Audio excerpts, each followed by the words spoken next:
તો ઊંઝા પાલનપુર હાઈવે પર પણ દુકાનમાં ભીષણ આગની ઘટના સામે આવી। પટેલ ટાયરની દુકાનમાં ભીષણ આગ ભભૂકી ઉઠી હતી।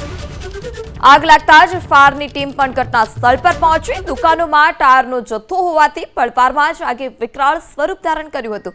શોર્ટ સર્કિટને કારણે આગ લાગ્યાનું પ્રાથમિક અનુમાન છે। તો પટેલ ટાયરની જે દુકાન હતી ત્યાં આગ લાગી હતી અને ટાયરની દુકાન હોવાથી આગે વિકરાળ સ્વરૂપ ધારણ કર્યું। ઘટનાની જાણ થતાં જ ફાયર વિભાગની ટીમ પણ ઘટના સ્થળ પર પહોંચી હતી।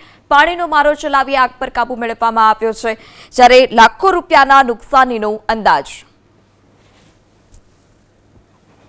તો શોર્ટ સર્કિટને કારણે આગ લાગ્યાનું પ્રાથમિક અનુમાન છે। ઘટના બની ઊંઝા પાલનપુર હાઈવે પર કે જ્યાં ટાયરની દુકાન હતી ત્યાં ભીષણ આગ લાગી છે અને ટાયરની દુકાન હોવાને કારણે ત્યાં પ્લાસ્ટિક અને ચામડું હોવાને કારણે આગે વિકરાળ સ્વરૂપ ધારણ કર્યું હતું। હાઈવે પર દૂર દૂર સુધી ધુમાડાના ગોટે ગોટા પણ જોવા મળ્યા હતા અને આગની ઘટનામાં જે પટેલ ટાયર દુકાન હતી તે સંપૂર્ણ બળીને ખાખ થઈ ચૂકી છે। માલિકને પણ લાખો રૂપિયાના નુકસાનીનો અંદાજ।